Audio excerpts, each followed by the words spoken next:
Marvel Avengers was very controversial when it came out.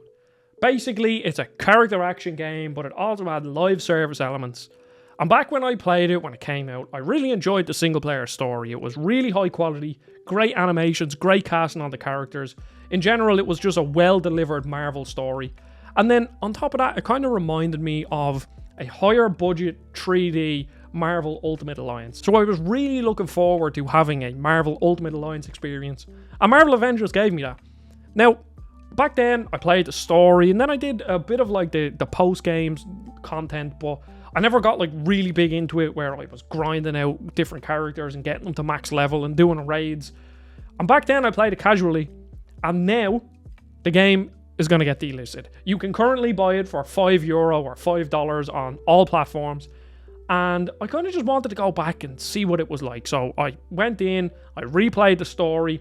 I didn't play the DLC because I don't really care about the characters. That is one thing about these sort of superhero games. You can kind of pick and choose what content you want to engage in because some characters, A, you don't like, or B, they don't play as well. So what I did here was I played the story and I did some of the post-game content, and I specifically played as Spider-Man because Spider-Man is the character that everybody cares about. I don't really care. I don't even know who Kate Bishop is. I don't care about Hawkeye. And to be honest, I've never seen Black Panther either because I'm just fed up of Marvel movies. So I just went back to it to see what it was like before it got delisted, and I was surprised. I think going back to this game now and playing it, this is a completely different conversation as to what it would have been when the game came out, because I'm not worried about, XP grinding or how balanced the game is or if there's a good content roadmap. All I care about is that I'm here to play a single player experience and just run around, demolish some bad guys, do some random missions, and you don't have to engage in all these different systems of upgrading gear and grinding out this raid or trying to get this drop. Instead, you're just here to play some missions, and that's exactly what I did, and I just had a lot of fun. Spider-Man 2 is coming out, and I do have a code. I can't talk about it, but I'm just kind of in a superhero mood right now, and this couldn't have been a better time for Marvel Avengers because, it's €5. To be honest, are there any games that aren't really, well, Gollum is one that springs to mind, but are there any games that aren't really worth €5? But Marvel Avengers now is definitely worth it, so if you are watching this right now, you probably still can buy it, I think, but if not, you can still get a physical version and it will still work. But this now comes with all the DLC and all the characters, and all of the sort of resources. You get 50% extra. So again, you don't have to worry about the grinding. But what I was reminded here is that this story is super high quality. I'm not going to sit here and say it's an absolute groundbreaking story with the best writing ever, but it's very entertaining. The cutscenes are really high budget. And I think generally they did a good casting of all the characters. Now, it's a bit weird that Tony Stark is played by Nolan North, because Nolan North does that sort of snarky voice really well. But the problem is that he just sounds like Nathan Drake, because I think Nathan Drake and Tony Stark are fairly similar characters in how they go on. They're very quippy, they're always sarcastic. So it just kind of sounds like Nathan Drake is there. But he does do a good job. And then I'm pretty sure Troy Baker plays Hulk as well. So it's weird hearing the voices, considering these have played so many other characters and they sound the same. But in general, they all played them very well. I think Black Widow was played well. Spider-Man is very quippy. And Kamala Khan is very she's just exactly how I would expect someone who is a super fan of Marvel reacting to how you would react if the characters were there in front of you. They just nerd out. The characters are fun to play. I will admit there are certain characters that are way better than others. I think Black Widow and Captain America are the two best in the game. They just feel the best to play. Hulk, I also really like Hulk, because Black Widow kind of plays a bit like Dante from Devil May Cry. So there's something familiar there where you're doing a lot of like knocking them up into the air and shooting them with your pistols and grappling towards them and damaging them that way. And then Captain America is just cool because he has really crunchy punches, same with Hulk. And the shield is always just, it kind of reminds you a bit of the axe from God of War. But then there are other characters like Thor and Iron Man that I don't really like. And it's mostly because of their flying. I don't really think it feels very good. It didn't feel good back in the day, and it hasn't been improved or changed. So they still feel quite clunky. And then we get on to Spider-Man, who is a character that was controversial because he was a PlayStation exclusive character, which, games have been doing this for ages, where, Call of Duty get exclusive map packs, or, things like that. And obviously Spider-Man is owned by Sony, so it makes sense from like a business standpoint why this is a thing. But you're not really missing out on much. His combat feels decent, punching people, knocking them up into the air.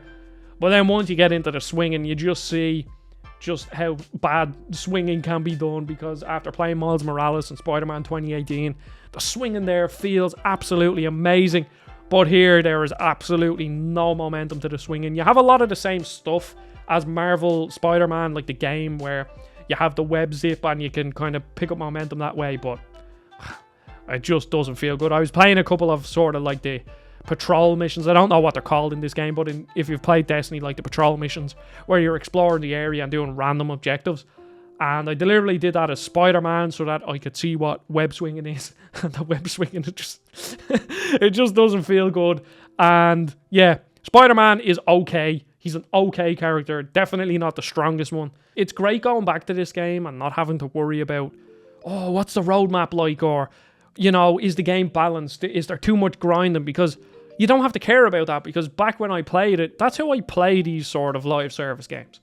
I've played a fair bit of Destiny, I've played a fair bit of The Division, and then while it isn't a live service game, I've played a lot of Borderlands as well, which is exactly what I want these sort of loot-based games to be, where you give me a single-player experience. And if I really want it, I can engage in sort of the post-game stuff. But here, I don't have to worry about that. I didn't worry about it back in the day, and I don't have to worry about it here. And there's some great content here. As I was saying, the story is brilliant. Again, if I had more time, I'm currently reviewing so many games, so I couldn't. This is more just sort of like a look back. I sat down and played the game. But sitting down and looking at Marvel Avengers, there's just a lot of content here that, if you can pick up the game for €5, definitely worth it. I'm trying to think, when it comes to leveling up characters, there seems to be a lot of deep mechanics that I didn't get into back in the day, and I didn't get into now, that is there if you really want to get into this game and like grind it out. Now, I don't really see anybody like the reason why you'd want to do that. If you have a couple of friends, then you could sit down and run through a lot of the content together, because I'm almost certain that the servers aren't shutting down. It's just that you won't be able to buy the game anymore. And yeah, I had a great time playing through this, to be honest. I downloaded it just as sort of a stopgap, because I knew I had certain games, like as I said, I'm reviewing Spider-Man 2.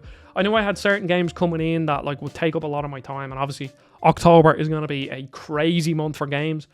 But I kind of played it as a stopgap, where I was like, yeah, I'll download it. It's €5. Let's play it.